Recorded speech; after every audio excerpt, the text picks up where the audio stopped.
Thanks a lot, Leah, for setting this up today. It's so wonderful to be here with Mark and Nadia. Mark, I'd really like just to start with you today and ask you, speaking publicly about a diagnosis of bipolar takes a lot of courage.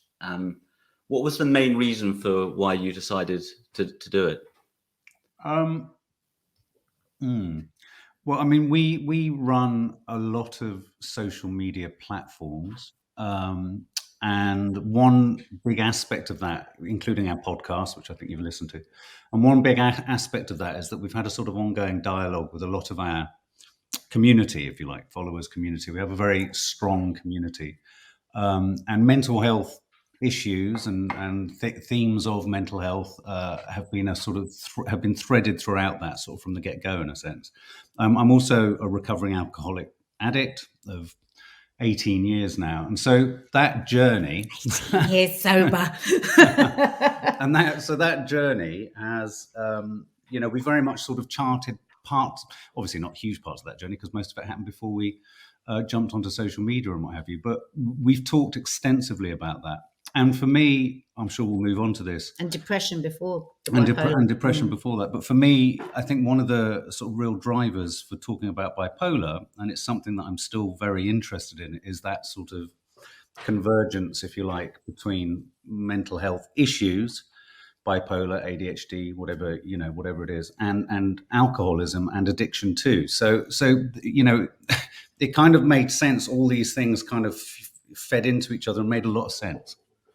Yeah, and I think that dual diagnosis, or having experienced addiction and bipolar, gives you a really rounded view. And I think I'm interested to know, because, with bipolar often, and we'll probably talk a bit more about this, it's not just the symptoms of moods kind of up and down, but it's also this inherent anxiety, which actually a lot of people with bipolar describe as actually if they were trying to get rid of one of the three symptoms, i.e. going up, being depressed, or the anxiety, they would get rid of anxiety. I was wondering if you had that option, which one you would get rid of. That's interesting. I mean, the dips are horrendous. The highs, well, I'm not going to lie, but the highs are great. I mean, they're great, but there's an exhaustion that comes out of them, and there's a strange, I don't know if this resonates for you, there's a strange sort of feeling like you're on a roller coaster, which you're kind of there, kind of driving it, but you're not really there driving it. You're sort of one step removed from this sort of hyper state. The dips I could do without, but I'm really pleased you said that about the anxiety, because it's something I haven't really talked a lot. I've thought about. I'm in a constant state of anxiety, and it's absolutely exhausting. And and I think perhaps what we've also discovered is that with this dual diagnosis of ADHD, that exhaustion that comes from that, you can sometimes feel like it's being harnessed to drive you upwards and outwards, and when I say upwards and outwards, it's often not now in a damaging way, because obviously I'm sort of medicated and across stuff, but it's totally ill-judged a lot of the time. It's over the top. It's not appropriate. It goes too far. I mean, Nadia would account for this a lot on our output. I mean, in a weird way, the ups I've managed to harness them into being quite entertaining, I think.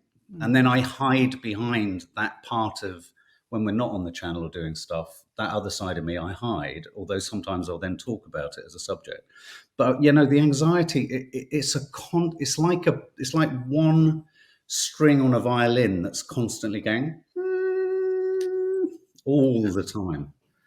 Yeah, and I think I should share now, I don't know if it's been said in my bio at the bottom, but I also live with bipolar type 2. And I think I was going to ask you, Nadia, because I think, interestingly, for my wife, I think the biggest challenge in our relationship has been my hypomanic episodes, not the depressive episodes. And there are lots of reasons why that might be the case. I was wondering which one you find the most kind of challenging. What elements of the bipolar do you find most challenging? I like the manic parts, but it can turn into like having a 6-year-old child, where you say 10 times stop, and you don't have that button. So it can be exhausting, but I've learned to just like weather it. So it will just keep coming, you know, the banter and everything. And I just understand it. So I relish in that. It's part of who he is as well. The worst part for me, bipolar, though the lows can be terrifying, and there have been a number of times when I've been really, really scared of what he might do. But for me, without a doubt, I can also hear the of the anxiety all the time. And it's exhausting for all of us, because it's like I always say to Mark, it's just so painful to watch someone that you love so much and I admire so much. And Mark, I always say, he's going to get embarrassing. He can just talk to anyone about anything. You know, he's got an incredible brain, which I adore. But this anxiety just takes the edge off all the time for him of who he is. I still see who he is. I would do anything, absolutely anything for him. Nothing's worked with the anxiety. I beg him to look after his gut and do yoga and go all these things. He won't do any of them, but it's the hardest for long enough. for me. It's the hardest part of of all of it is the anxiety. And Nadia, with the Mark deciding to go more public and stuff like that, I mean, did that feel like a big decision for you as well? Well, I've been a loose woman for 25 years, so I'm a professional oversharer. I come from a big Middle Eastern family where anything would happen, everyone would run and everyone would discuss it and take it to pieces. So it's quite a natural thing for me to share stuff. But what I would say is, when because it did happen organically, we started off by talking about addiction, then depression, and then there was no way we weren't going to then say there was a new diagnosis of bipolar, because a lot of people are very invested in that honesty that we have. But what I found the most frightening was the very first time we ever talked about depression. I went into the studios a couple of days later after we'd put it out, and I just couldn't believe how many people came up to me and said, "You're so brave. You're both so brave," whispering. And I was like, blimey, are we? Why? Why are we so brave? I found it quite scary. And then also other people that came up and whispered that they'd got a similar thing. And I think that was the point that I really, really understood how taboo talking about mental health is. How long ago was that first time? Is that 7 years ago? Yeah. So how because it was all so new to us anyway, you know. I mean, I don't see any shame in it, you know. No. Yeah, so there's been some ups and downs. Sorry, Nadia. Yeah, I think that's relevant to my next question, actually, because, you know, why we're recording today is because it's actually World Bipolar Day today. And, you know, a big part of that is trying to address or take on the stigma that comes with the condition. And how important, I'm interested to know, is how do you think the public, it is that the public really understand what bipolar is and isn't. And I think for me, when I reflect on my understanding of bipolar as someone who had a mother with bipolar type 1, I've lived with bipolar type 2, I'm a psychiatrist professionally, and I'm still constantly amazed at how I can come across things that I don't understand or whatever, because it is the mind ultimately that makes us human. It's the 9 billion neuronal connections in the frontal cortex that means that, you know, how I behave is going to be different to how you behave, Mark. We might have the same diagnosis, but there's going to be lots of subtle nuances to how we actually kind of present our bipolar. Do you feel that you've been well supported in terms of trying to understand the bipolar coming in quite recently in terms of public services and support? That's a good question. I mean, the way it's such a tricky one in terms of my story, because when I first went into rehab 18 years ago, I was given a diagnosis of manic depression, which you begin to realize how far we have come. And this is quite a good sort of benchmark in terms of acceptance, awareness, etc. Because I got that diagnosis. We got that diagnosis. This was 18 years ago. and we didn't even think to look into it. We immediately we literally just dismissed it. Just went, oh, right, whatever that is. I mean, we Wow. can't believe that now. And so when Mark got his bipolar diagnosis, and a friend of ours, actually it was our homeopath, said, well, you had this diagnosis 18 years ago. I was like, right, and bloody hell. Because, and I think it was like, Extraordinary. I Yeah. can't yeah, we believe just that. went, man, it's aggressive. No, you're not. Yeah. And we moved on. It was bizarre, and of course it was only recently that you began to realise. Oh, right, well, so that was what they were using to describe this sort of condition or what have you. And so, in a weird way, just that fact tells you, in a sense, where How we far have we've got come. to. And then across the years, not knowing that that's what we were needing to attend to, I can't really judge whether we were supported or not, because I was never really attending to it, was I? No. And then when I had this huge sort of explosion or implosion, it was like a Breakdown. black hole breakdown about, what was it now, a year and a half ago, Mm. 2 years ago. We felt, I mean, we were in a very fortunate set of circumstances where we could reach out to all sorts of people and behind the scenes and this person and that person, can we get someone? But even then, I mean, Nadia will talk about the frustrations of that. It was so hard to get someone to talk to. And once we found someone to talk to, and unfortunately, I think my experience of the first person who kind of was dealing with me was quite a brisk, quite a No, you harsh. had the lovely guy first. Oh, no, didn't I you? had That lovely was- guy. that was- Yeah, that yeah, was yeah. important. But he was really important that first. it was chat. quite a, how can you put it? It was almost quite a transactional thing. It was almost kind of not throwaway, but it was like just one of many things that this person Psychiatrist. looked after. Yeah, I'm just being careful. Mm. And in retrospect, I feel like I was a little bit in something of a sausage factory, and it was like, right, you're this, you know, put you over here, you're dealt with like that. And so I don't know how I felt about that.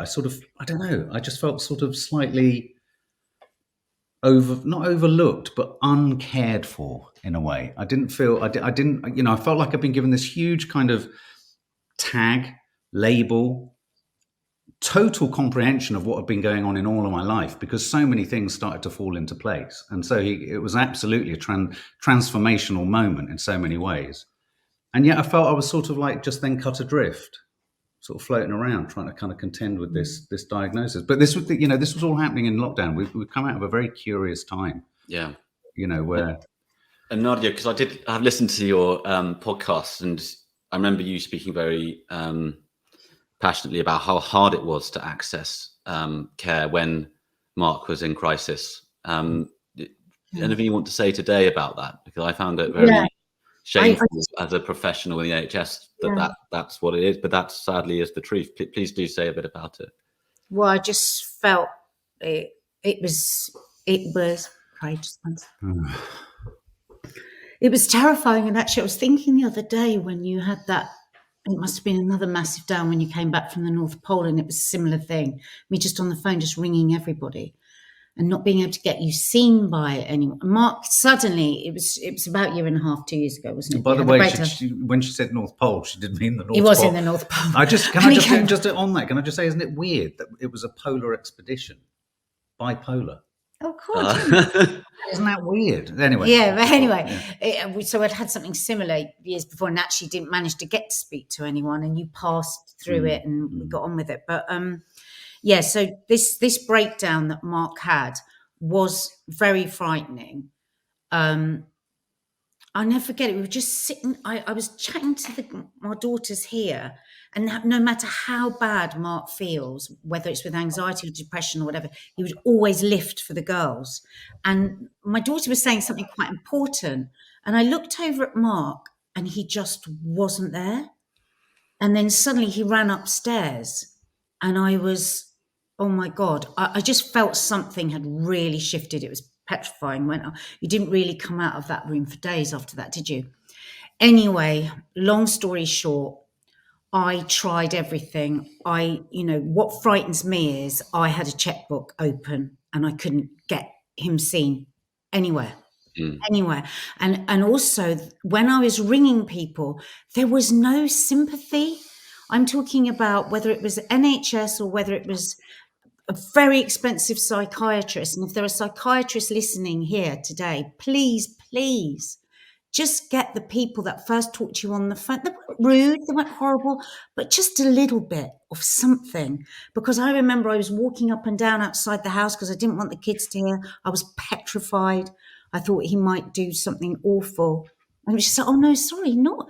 We couldn't possibly do anything before 2 weeks. And it was always like, they were shocked that I would even think that that would be possible. And in the end, you know, I was being told to take him to A&E. This was a man who was in fetal position. How was I going to get him to A&E? The idea that I would call an ambulance when there aren't any ambulances. Ambulances don't come anymore, you know, for sad people. This is where I was at. And it was petrifying. And if I hadn't eventually had a friend who had somebody in America who was able to contact a psychiatrist who was in semi-retirement, and Kiki's going to get in semi-retirement, and to talk to Mark, I don't know what we would have done. Yeah. And I think what's sad for me is when I heard you speaking now and on the podcast, it rang true. And there's a lot of talk at the moment about when you're a provider in the NHS as a clinician, you know, you call it what's called the mum test, as in, would you be happy to be providing this service to your mum? And sadly, I think a lot of professionals in the NHS we don't meet that criteria. And just for boring stats, mental health represents about 25% of disease burden in the UK, and yet we only fund it with 13% of the NHS budget. So the NHS is stretched as it is across the board, but mental health services are particularly stretched. So it's really sad to hear that. And what I found so frightening was, and I always say this is, there I was with a network of friends, with the finances, with the ability to ask and go to the next person, be on the phone. What do you do if you don't have access to all of that support? Because I was cracking up. Or if you're on your own. If you're on your own. Yeah. So my heart goes out to anyone that might be watching this today and has gone through that, because I know how it feels, and it was traumatic. Yeah. And I thought was also really interesting was to hear you say that, and this is a positive sign in terms of kind of generational movement in the right direction. But I think it was your daughter who said, yeah, all my friends think Dad's got bipolar. This is it. When we told them they had bipolar, they went, oh God, we've already told all our friends you've got bipolar. So, you know, that was mind-blowing. Yeah, rather like when he got diagnosed for ADHD and they said, why have he got diagnosed with ADHD? You're the one with ADHD. And actually they were right, because I'm now diagnosed with ADHD. So they watch us very closely, our kids.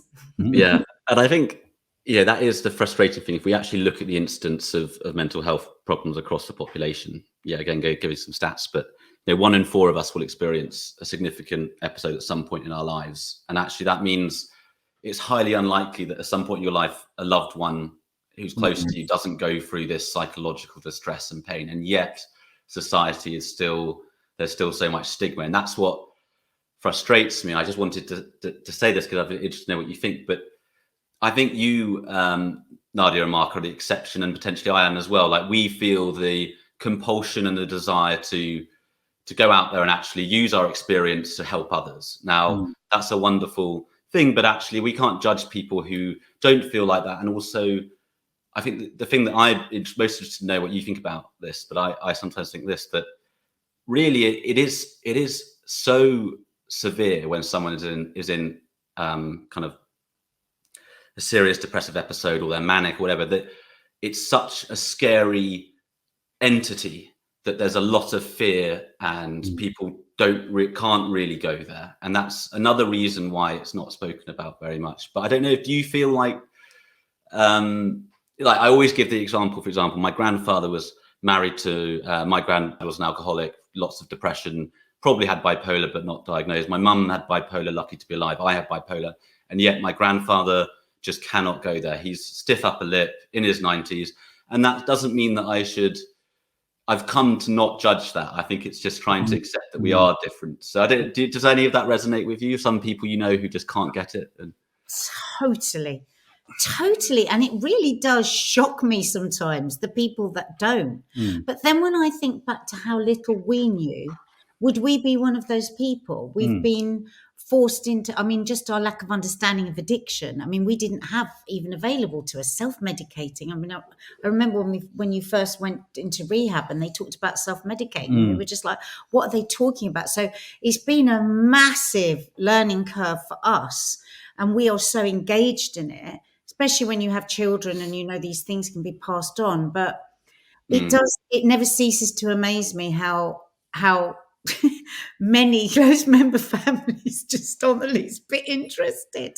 Yeah. And yet if you came in with a broken knee, they'd all be round with cups of teas and cake. I don't know whether some of the problems with it might be, I mean, this is a curious one, because it's like with the ADHD thing at the moment. I think what happens for some people is, if they don't have an experience of it themselves, they just think, they hear it being talked about, they see it in the press, they hear of this person who's sort of talking about it, and they just feel that it's something outside of themselves. So, I mean, for example, I was really resonated what you were just saying then in terms of family. You know, when I charted through all of my family members, for a fact, my mother has it, but she's not going to admit that. And I don't mean admit it as in, you know, she's trying to keep it secret, but she just literally, when I talked about gently the possibility, no, what are you talking about? It's ridiculous. Look at my grandparents. My grandfather was a hugely depressive individual. You know, he said about, you know, I never knew my father. He was absolutely crucial in my life. And when I look back, I think, why was he crucial? He said virtually nothing to me. He used to disappear for and he would weeks. disappear for weeks on end. He would obviously have these episodes where he would remove himself. And this was a man from World War II. And then his father, so my great-grandfather, the story was he died of leukemia, but he died of cirrhosis of the liver, alcoholism. You see this rhythm. It's almost like it's like a highs and lows of the condition. No. So we are hopefully taking the family on to the next stage. Our children are so engaged in mental health. We discuss it. You know, I will ask them in exactly the same way that I'll say, you know, have you eaten your vegetables and have you, you know, done any exercise today? I will engage in exactly the same way with their mental health. And I allow them to have days off when their mental health needs it. I will say to the school, her mental health isn't good today, because if it's only a sore throat or a temperature, they can have time off. Then I think I feel really passionately about that we have to teach them from young that it's okay to say, I'm not coping great today. Yeah, absolutely. Have you had any reflection on that? I think you said 19-year gap from when you first were told you got manic depression, and actually the fact that you never got the right care until much later. Do you think, is there any animosity or anger about that? No, I mean, it's really weird. As I'm sitting here and we're talking about everything, and I don't know if this is something you feel. Sorry. So right. Sorry. There's sort of, I don't know, there's a sort of component around about it all where I've felt, certainly over the years, not fraudulent, but like, this can't really be the case. This can't really be the case. Almost imposter syndrome. I hear about it. I know about it. I have a sense of it. I'm informed about it, but it's not me. It's not me. It can't be me. I don't want it to be me. And so when I was first curiously diagnosed with depression and some other kind of, you know, when I was first put on sort of, are they SSRIs, you know, all that stuff. Yeah. I had a huge sort of collapse then, because I thought, I don't want to be tagged as this thing. I didn't feel that sense of liberation, you know, and again, you know, so in a way, my life has been full of these moments where I kind of either been told or admitted that I'm a certain thing, whether it be an alcoholic, whether it be a bloody asthmatic, you know, whether it be an alcoholic, and about having to hugely accept that. And I suppose, no, my personality isn't one where I would feel animosity to anyone else. I think I've held myself back. I think I've criticized myself. I think I've, through my own social anxiety, probably just gone, no. I think we've both, I don't know what you think about this, I think we've both been in denial. Yeah. I mean, if I'm really, really honest, I didn't believe a word of it when he was diagnosed 3 years ago with bipolar. Really? We've seen so much, you know, like there was all the hope in Mark. It's incredible to stay 18 years sober with such pain and such Amazing. anxiety. I don't know how he does it. Sometimes when I can see just his head's exploding with the anxiety, and he hasn't taken a drop of drink. And I think, and we were so hopeful. When I first knew him, I thought, oh, he's so sad because he's an alcoholic. It took me a while to realize he was an alcoholic. He's going to be okay when he gets sober. And then he wasn't okay when he got sober. And then he's going to do therapy. Did therapy, still wasn't okay. And then it was depression. SSRIs are going to do something amazing. They did nothing. And to watch his hope that this was going to help each time. And then you changed your antidepressants, didn't you? And each time nothing worked. And if I'm really honest, I kind of lost my faith in psychiatry and psychiatric drug. I just thought, and so then when he was diagnosed with this, and because I went in a bit with that feeling, I think as well, because a number of psychiatrists that we've seen, I found them very cold. There's a real coldness. I'm sorry if that offends anybody. Not you. You're lovely. I wish you were. I wish we'd known you. We would have had you. But a real coldness. And then when I'm brought in to give my side of the story, and it's just like I felt like I was just brought in to like fill in any gaps and what's he like and there wasn't even a moment to how that might be feeling for me or for us as a couple. Going back to what you were saying earlier, it felt like a tick box. And, the psychiatrists that we've seen are right up there, top psychiatrists, but so I'm only in the last few months, am I even starting to think maybe he really has got bipolar. Yeah. And I feel no offense about psychiatry, and it's a very mixed bag of us. And sadly, it's not there are lots of reasons why I think there's some real problems in the way in which we provide care. And one of them being that, at the end of the day, you decide to go into medicine when you're probably doing quite well in your grades at 16 GCSE. You like the idea, and maybe your parents have told you that being a doctor is a good idea, but there's every chance, there's no reason why that a consultant psychiatrist 10 years later, or a bit longer probably, will actually have had the life experience to be able to relate to the patient. And that's why, on a separate note, what I do quite a lot is kind of advocate for like doctors and healthcare professionals to speak more openly about their lived experience and use it as an added value. And I found that kind of 360-degree view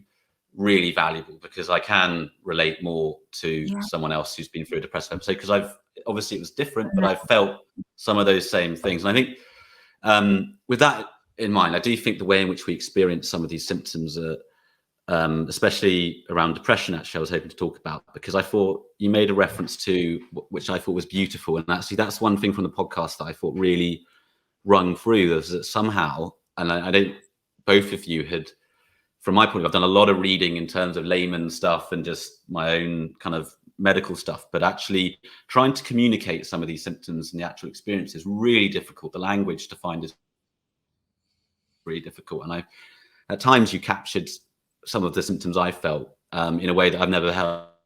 Oh, that's so lovely. Connected with was the dance. I don't know if you remember the dance.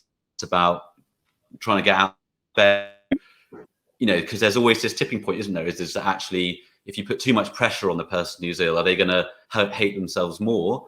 And therefore, or actually, should I just let them be and actually not this? I don't know. You'll describe it better, but I thought it was a beautiful way. This kind of, as the person, the loved one, who's just trying to play this gentle dance around the symptoms to support the patient. I just would love to hear you talk a bit more about that. I thought it was Thanks beautiful. so much for that, because that is very much. I mean, I would give you the example of the days. Knowing, is today the day I say, get up, come on, because once we're out with the dog, and once the sun's shining, and once we've had a coffee, you're going to move through a bit of the darkness. As opposed to, is this a day where I just say, just stay there, cup of tea. And it's so, the line is so fine sometimes. I mean, it's better nowadays, but the line is so fine on which way to go, because when things were really bad, I was very frightened if I pushed too hard to get up, because some days it was right, wasn't it? You would be like, I would look at him and think, no, this is a darkness that he needs to sit in for a few days, or this is a darkness where I have to let a crack of light in. And it's very scary when you love somebody as much as I love Mark, and you watch that, because there's no one you can ask about that. There is nothing. It's not written anywhere. There's no group. There's no nothing, because it's so individual. I always say, don't I, we're a beautiful disaster. It's like our beautiful disaster, so it's like, I can't talk to anyone. There's no one I can talk to, and I feel like that, apart from one friend of ours, Michelle, because people can't fix it. People will want to make you feel better. I know that I'm a rescuer myself, and there's just nothing. You just want somebody to be able to say, you know what, today's the day that you push him out the door, or today's the day you don't. And you just have to take that risk. Is today the day or not? Yeah.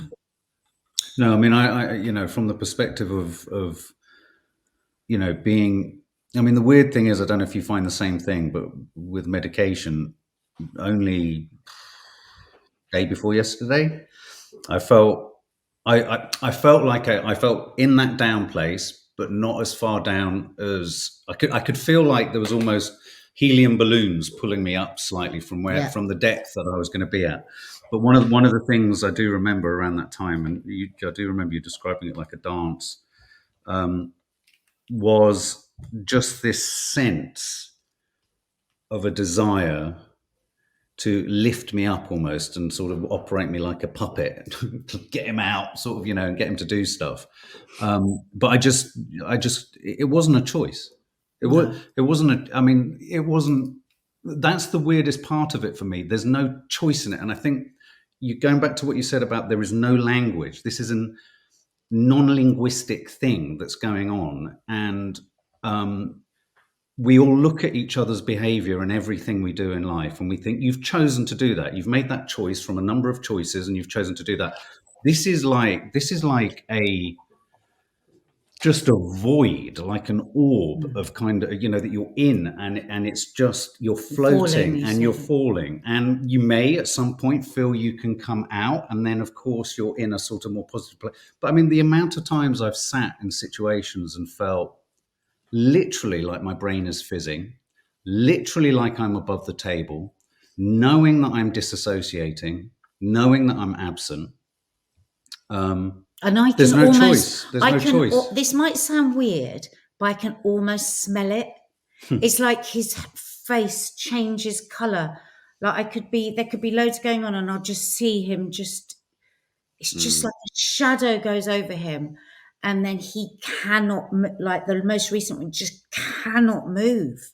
Just goes on, just couldn't move. And Mark is a workaholic. Nothing will stop him from then. I've climbed 3 mountains, let's climb another one. But when those lows come in now, since you've had that diagnosis, it's a different thing. And I think that's an interesting point there, because, well, they certainly talk about it with depression, but I think it applies to bipolar as well. But they also often call it the curse of the strong. And it's because it's people who are very strong-willed. It means that strong will can be used outwardly, but it can be used against you as well. And that strength of that, what we would call in psychiatry, like your inner critic, that constant beating yourself down, is about 50 of them, haven't you? it's something that I think is, and it's more all-consumed, because your mind is the whole of you. So it's not just I'm hearing it as a voice; it's also I'm feeling it as a feeling. Yes. It's so all-consuming. So, and I think just keeping on this idea of symptoms, I think it might be useful just to say, so the core symptoms of depression are low mood, which I think is more kind of obvious, but then the other two I think are really interesting. One is anhedonia, which basically means it's the opposite of being hedonistic. So basically you have no interest in anything. You have this complete apathy. And I think for me, that was a really useful thing to realize. And there's a very famous professor from Stanford University called Professor Spadowski, and he describes anhedonia or as basically when you look at a beautiful sunset and you feel nothing. And what's so interesting is I use it as a sense check to myself. If I'm having a bad day, am I going the wrong way? But if I'm not depressed, I still look at the sunset and I'm like, wow, that is really beautiful. But if you're in the depths of depression, it doesn't matter what you're looking at or what's around you. It's the state of desperation. So I think, with that in mind, like when you feel, maybe we could start with maybe going up this time into the kind of, so Mark has got bipolar type 2, so it's worth just saying here to anyone who doesn't know the difference between type 1 and type 2, but type 1 is when you go into what's called a manic episode, where you get to the point of being psychotic, where actually you are what we would call delusional or hallucinating, where actually you're seeing a different reality to everyone else. Hypomania is kind of the step down. You don't get to that point, but you're kind of fizzing with energy. It's like the best day of your life for a long time. You might not sleep as much. You're hyper productive. You can be quite restless. You can be quite rude to people sometimes. It can actually be, and this is why my wife finds it the hardest. It's because on paper at work and stuff like that, I'm performing really well. I'm high functioning, but I'm actually a bit of a nightmare to live with because I don't stick to anything. I can be quite rude to her in a way that I wouldn't normally be. So I was just wondering, like, what's the first signs that, Mark or you, Nadia, kind of see? And you say that you can almost smell it, but is there something in particular that comes up? Well, it's the high. Well, funny enough, just a few days ago, you were a bit upset, weren't you? And you said, I just don't find the joy in anything. I find that so hard. And I don't know whether your wife agrees with this. It's like, what, nothing? Because you can't, I know he loves me, but I think, and maybe it's a bit of an ego thing, but it's like, it's nothing that we're doing joyful. It's nothing that we are joyful. And it just makes you question, when you are having a good time, how much are you having to perform? How exhausting is this for you? What is real and what's not real? I definitely notice, I say this to Mark a lot, I say, you don't know that you're doing it, but you're being really, you must be so anxious because you're just biting at me. It's very hard to make him see. I don't know if it's the same with you. He just can't see it. He'll be like, what? But he's so hyper-focused into something that he will just talk to me in a way that there's no way he would talk to me.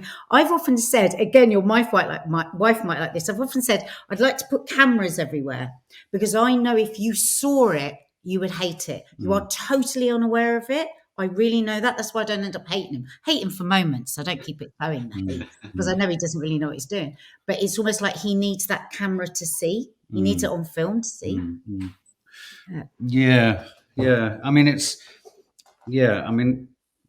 you sort of saying when I said that the other day, I don't know if you find that. I mean, I feel huge guilt about that. And then I feel responsible, and then that drives me further. And then I often say the thing of, you understandably you get to a place of frustration, and you say, can't you just fake it to make it? It's a phrase in 12-step recovery. And I often and sometimes say, oh my God, if you only knew how far I'm faking it to get to this point. If I was actually sat in my truth, I mean, I never understand what that means, but if I was actually sat where I'm at, oh my God, I would get into yet another panic. I mean, this is the problem. It's like an onion that just new sort of layers of the onion go on top, and then I get lost beneath the weight of all of these competing fears and worries. Conversely, if there's an up, for me, the up is always generated creatively. I will suddenly be firing. I mean, less socially, because without drinking, I'm just, I used to be incredibly socially active. It was all drink fueled. It was all drug fueled. It was all getting me away from myself. The way I get away from myself now is creatively. If I'm making one film, I have 5 films. My daughter asked me the other day about the film that I'm making. I was, by the end of a 10-minute drive, talking about the 5th film I was making as if I was Warner Brothers. I mean, it was ludicrous. And I got back to the house and I was thinking, oh my God, I mean, this. And so going back, because sometimes I think, well, where is my highs will often manifest in me literally being insane around the kids, with the kids, the girls know. And in fact, when I think back to the girls, when we used to have those play fights, they were taken to the edge of joy, but slightly like, Jesus Christ, Dad's kind of lost his shit here. He's standing on a table squeezing banana out of his teeth. They do love that. I mean, they like it. bipolarness. They do like it, but Yeah. now it's very much in that work thing. So I really relate to it, because I can hear. I've heard Nadia say to me so many times, "You're so in your zone that you look up and you're just rude. You're just clipped. You're not. You're not thinking about how you would talk to me." And I feel bad about that. But going back to just finally, sorry to keep banging on, but your thing about the sunset. I had do you remember when I had? I dread you looking at beautiful sunset, because he'll say it's a beautiful sunset, and then we have to go to death and devastation straight afterwards. There's no moment in between. It's like anything that's good, we always have to plummet to what's that bad. And I remember that in the first week when I was getting off with you, and I remember thinking, God, this is strange. We were just having a lovely moment, and he's talking about when I die. And this was like in the first week that I knew him. So everything is always. But I don't. The weirdest thing about all of it is how many times you realise more and more moments from your past were about this condition. Because I don't even remember, there was that time I went to the Tate many years ago on my own, went to see a Mark Rothko exhibition, would have normally loved this. This would have been the equivalent of my son, this was my moment. I literally I broke out in such a terrible sweat, had to take myself out, sat myself down on a couch, was immobilised, and I contacted you and I said, I'm feeling nothing. I was really scared because I knew that was his medication, and I thought, oh my God, that's gone now as well. That's how he used to medicate. We'd go to a gallery. Everything feels like it's made of cardboard. Everything feels like it's just made of cardboard. It's not real.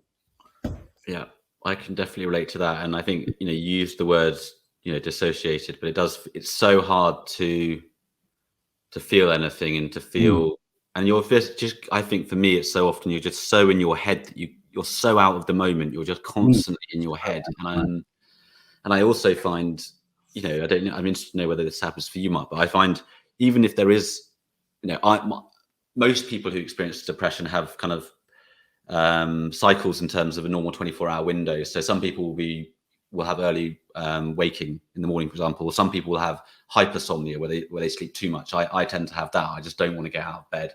I'll probably stay in bed for when I'm really unwell, all day for a short period of time, but also I just don't want to get out of bed. But I think what I find hard is if I do find like a 2-hour window in the evenings when sometimes it lifts a little bit from the depression, I just use that to just have a massive go at myself, saying, actually, you're fine. Like you were talking to someone so it actually doesn't help very much sometimes. But my God, you guys, you don't have, it's unbearable. You endure so much. And when people say to me, God, well, how is it for you? I say, do you know how it is for me?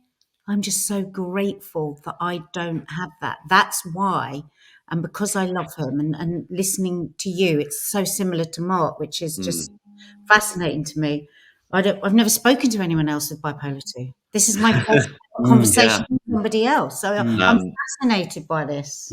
Yeah. And on the positive side, though, because I think, there's one thing which also came out from listening to your podcast, which I'm really interested in, is, how much ownership. So I find this difficult because ultimately I live with bipolar type 2. That has knock-on effects into my daily life. It's seeped into my life, whether I'm stable for 2 or 3 years and then have another episode or whatever. It is part of me. So I have to be accountable to that. That obviously has to be through the lens of understanding the illness. But the fact that, if, for example, and this is what I'm always terrified of when I get hypomanic, is doing something really risky or stupid that would actually have a knock-on effect for something significant, like my relationship with my wife or something like that. And I think you were saying at some point, and I'm just forgetting it now, but Mark, you were talking about this sense of, do you think now that you've got the diagnosis and you can see it through that lens, is it allowing you to kind of own the symptoms more, own the actual reality of what it means in your daily life? Has it helped at all? Yeah, I mean, I think one of the things I've spoken about, it goes back to that thing of not wanting to be defined by something. And it's that, again, going back to the thing that I thought what you said earlier, which is, when I was at college, I remember being fascinated when we studied linguistics and how the arbitrariness of connecting things to things. And then I'm always thinking about that in terms of my head. And then it's like, well, I'm this, I'm that. Am I this symptom? Am I that? I can't stop myself from thinking. And I know that the inability to stop thinking can be both productive, creative, innovative, and all these things, which are great. They kind of end up often, not always, but eliminating themselves because the next thing's coming in, next thing's coming in, next thing's coming in. So I feel, I'm told and I sense that I can be very funny, very silly. And so I see those aspects of myself and I think, yeah, I like that. Mm. God. But it's like there's a pilot behind even those ups that's in there kind of going, well, you're performing all right, this is okay, everyone's finding this bit of you kind of entertaining, that's great, that's good, keep going, but I know it ain't gonna last. It's weird to be in that sort of hypermanic sort of state, and yet there's another part of you that knows this is temporary, this is gonna end, this is you're gonna pay for this. That's how I feel most of the time. Whatever I'm feeling, I'm gonna pay for this. Yeah. And I think for me, I relate to that, but also for me, it's just this kind of like, it's all a lot of fun, like on the kind of more hedonistic kind of side of things, or just pleasure. So maybe you've got rid of, it's the opposite of anhedonia, but equally, but I do have this, for me, the anxiety is worst. Well, actually it's different, but I have this energy, this restlessness. So even though I'm doing lots of stuff and it's all, I look very happy and I'm doing lots of things, and there's an anxiety there the whole time that's just not very comfortable. It doesn't feel sustainable or content, or it's not somewhere that I want to stay for too long. I don't know.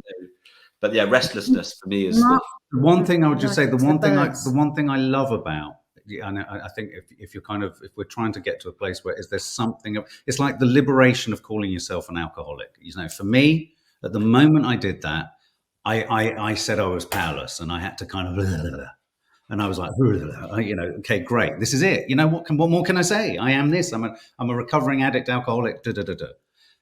But what I do like as a part, which is a byproduct of this, I love people laughing. I love it. I love making people laugh. I love entertaining.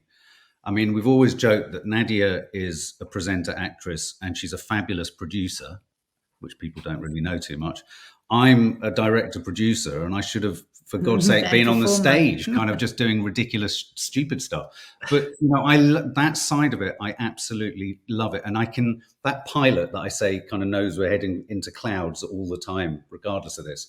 He also sees that there's this great entertainment going on. And if I could, I would literally just come in and do all of that, and I would take myself off and isolate myself and lock myself in a cupboard for the rest of the time. In a way you do, because you go back to your computer. Precisely. But I just something on that, because I think this is I've had this in a minuscule way with my ADHD diagnosis. It's like, you can't start separating what is you and what is your mental health condition. Yeah. Like, you should just take joy that you are you can light up a room and you can entertain, and not to just say, but this is a high. This is just it's not just a high. It's all enmeshed. It's you as well, and it's what you've made of it.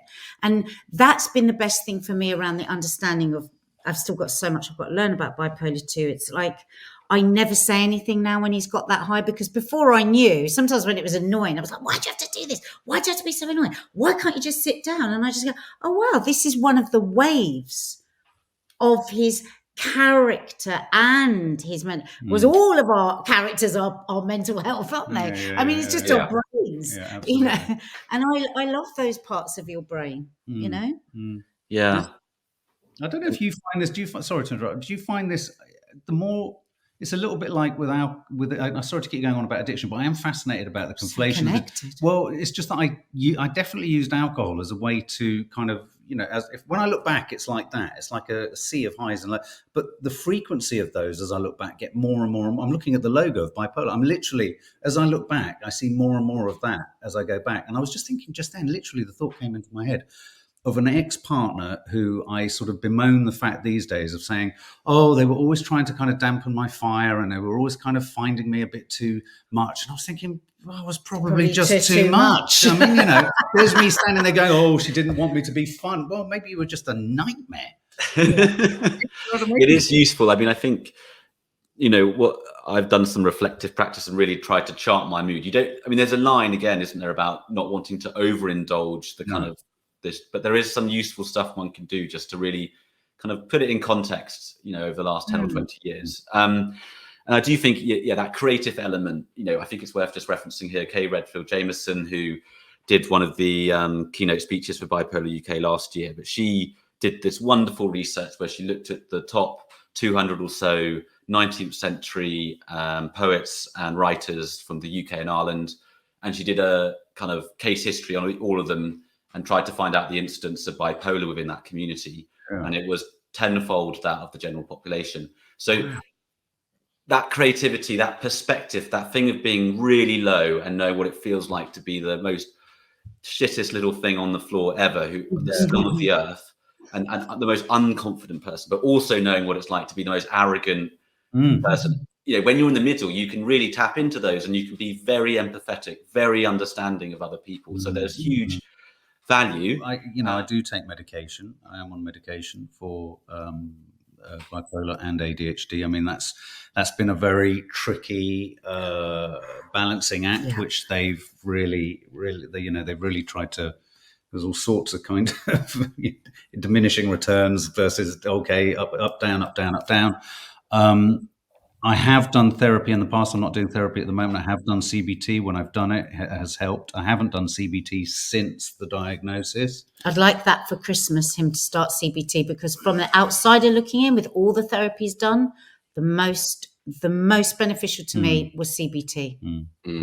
Because for your particular mind, that going through evidence court, all of that worked for you. It was strict, you were academic, it worked. It's very good, CBT, especially, and obviously it's therapist dependent, but I think also it's about when you engage with it. So I think given that you're in a more state, you don't, basically a lot of people do it when they're too unwell, and actually it can almost be too stressful because you can't really engage. It's just another thing that you can't do. So I think if you're in a stronger place by Christmas, that would be a very good time to probably do it. Yeah. For my Christmas present, that's all I want.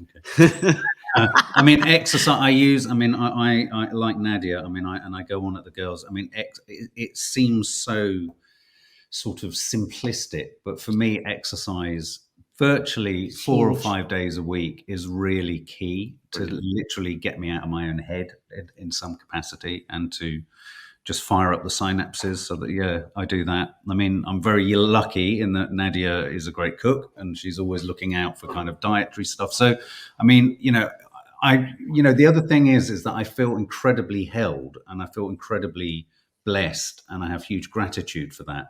The downside of that gratitude around that is that I feel really bad if I can't demonstrate my appreciation all the time. And so that I will use to kind of flagellate myself. But I mean, in terms of going back to your thing of, what are those kind of things that we've got in place? I would say those are the things. And sobriety. Well, sobriety. Because to be, when Mark was diagnosed and then it came through with all the drugs and stuff, and we were like, imagine if now you were having to face going sober as well.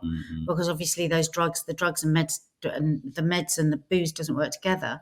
So I'm so grateful as his partner that I don't have to watch that battle as well, because that must be huge to be sober. It must be in the wellness of with bipolar. So and with that, so because I'm just going to list them off. So you're on some medication, you've done some therapy in the past, and you might do some more going forward. You're doing regular exercise. You're looking after your diet, thanks to Nadia, and you're sober. So that's 5 things already. And what I like to try and get it into people's minds is they are creating their own routine, their own bespoke, personalized mental health routine that keeps them stable. And I think what you would probably find is if you actually did a bit more reflection, that there might be other things that you do that do help more softly around the edges. It might be something as simple as doing a crossword, or doing a puzzle, or doing a little bit of breath work, or whatever it might be. But it's good to be kind of quite mindful of the things that actually support the management of your bipolar, just gently keeping an eye on that, so that you can maybe build that to 6 or 7 different things. Housewives of Beverly Hills are very useful sometimes. Yeah. And I'm not even joking. Just sometimes some rubbish TV. Oh, absolutely. Works so hard. Or then he's reading something very intense. And it's taken me 10 years to say to him, lie on the sofa and let's watch some crap. Because actually it can just take you away from that brain just going crazy all the time. So I'm enormously proud of that. Yeah. Because it's hard. I've got won you over. Yeah. It's hard though, isn't it? Because so Married first sight. Going back to your creative. I mean, the hard thing about that is that I will only allow myself to relax. Most people go to the cinema to relax. I don't. I go to the cinema to research, to explore different ways of making stuff. Will I incorporate that? And I can justify so much if I'm working. So to sit down. Unfortunately, we don't pop open a bottle of wine in the evening. No. I mean, I do still drink, but we never open wine in the evening, obviously because Mark doesn't drink.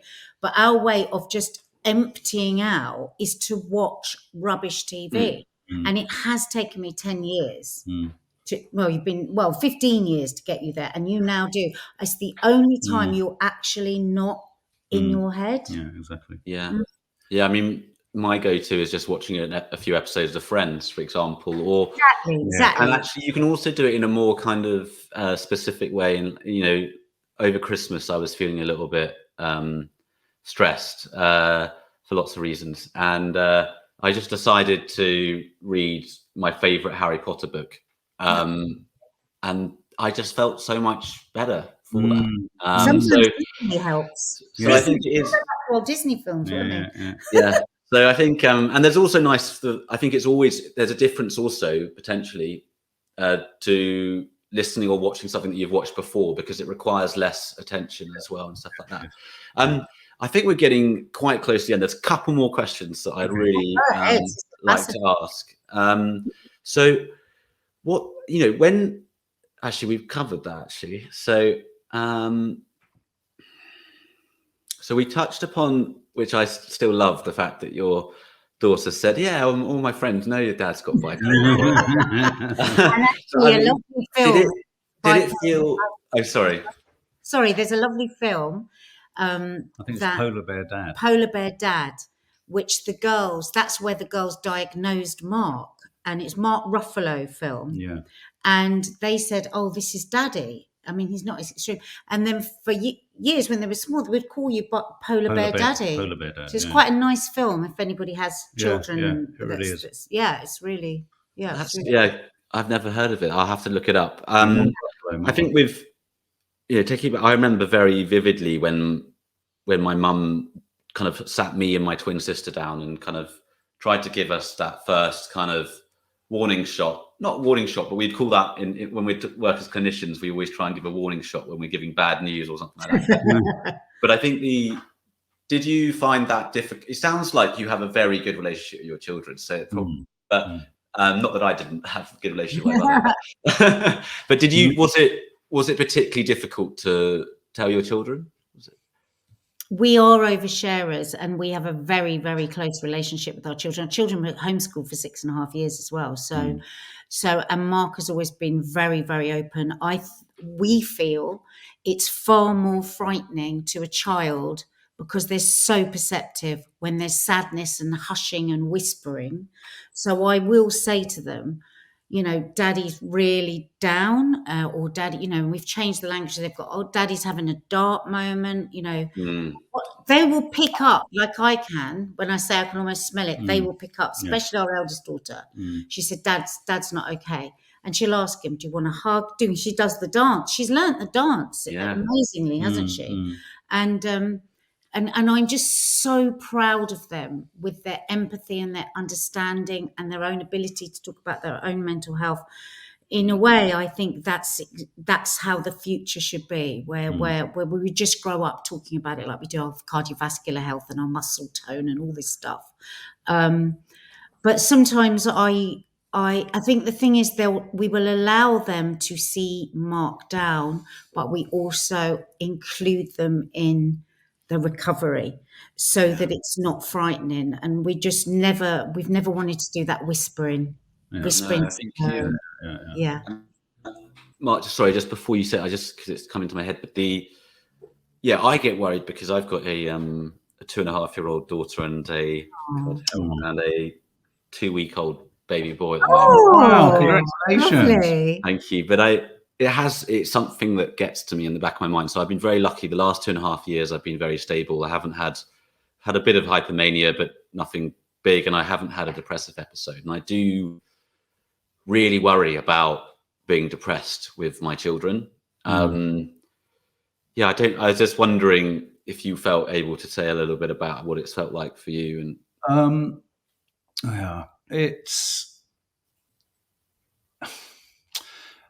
you can't.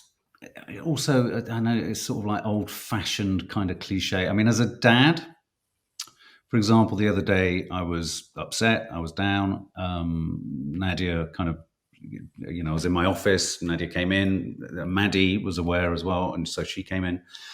And I've felt ever since then, I felt bad. I've just felt I don't want my children, especially as, my upbringing, one of my problems was having to kind of mother my mother in some regards. And the last thing I want is for any of my children to feel like they have to, in any way care for, repair, look after. I don't want that. So, and I think it's important to not want that. I think Nadia would probably draw an important distinction that it's not about caring. It's just about it's not about wanting to repair or look after or anything like that. It's about feeling and emotion, recognizing someone's in an emotional state. What incredible caring girls they are, though, as well. Yeah, no, they've learned to care. Yeah. And I like a friend of mine who was recently diagnosed with cancer, and she said to me, I'm not going to tell the children. I just don't want the children to know. And I knew that would have to change. But all the advice was from those their caregivers that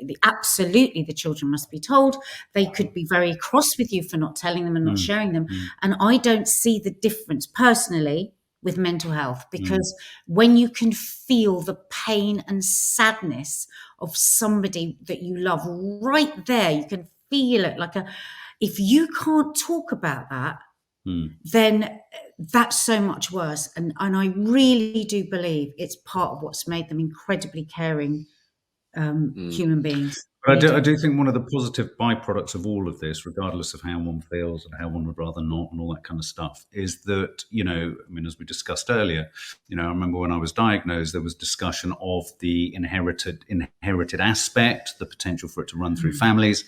And so I do try and even turn those experiences or those moments into something that can demystify and potentially, hopefully, make them realize there are routes out, because of course they do see me come out of these moments, and so there's the positive outcome from these kind of dips, just in case.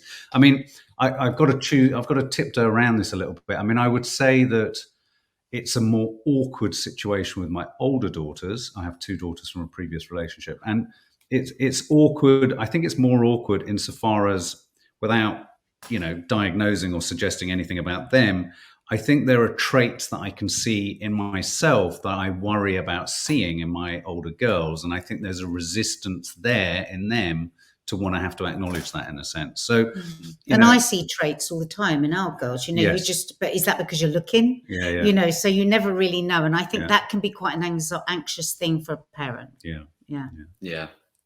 Well, I know that was quite a personal question, so thank you for being so open about that. I mean, it's interesting, just Mark, that you say about remembering that being in that kind of whatever role you want to call it, caring role with your mother. I mean, I think that actually had a much bigger impact on my kind of psychological development. Just not seeing a mother who you couldn't make happy. It's one of the hardest things to, as a child, if you don't have the cognitive ability to understand the bigger picture. And of course I do now, and I know how hard she fought just to keep things going. But when you're a little kid and you know your mum's crying and she's not getting out of bed, that hurts.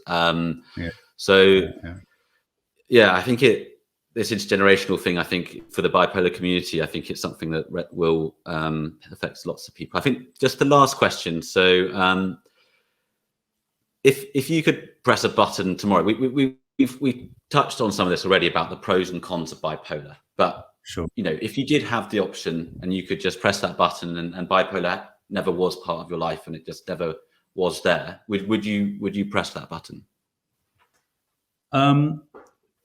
That's a really tricky question when I saw it written down. For me, creativity is everything. It's everything. I encourage it, even in kids or people I meet who aren't sort of obviously creative. Creative thinking, you know, whether around anything. I love, in a sort of teacherly way, I love creativity. And if weirdly, just specifically, do you remember I wrote the script for the film? We made a film that got through to the Oscar long list and was Oscar qualified this year. And I wrote the script for that in one sitting after my diagnosis of depression. It was the most bizarre moment, wasn't it? I literally just wrote it, and it was about a moment from my childhood and I know I wouldn't have had the creative bursts and achievements. And for me, being creative is about gifting something to someone, whether it be actors, whether it be documentaries about people, whether it be for you. I always see it as a process of giving. And I couldn't imagine my life not having done that, because it kind of allows me to give back when I don't actually feel like I can so much of the time, you know, in day-to-day life. I feel like too often I'm taking, and then that would make me say, yes, I wish I could switch it off. But then there's the other side of it that makes me feel I can give back, and I've had such joy in those moments, and I've seen the joy that it's given to other people. So probably on balance, it would be a no. But, you know, I think... It's a no from me. Yeah, all right. It's a no from me because I'm so passionate that we shouldn't try and separate mental health conditions from the person.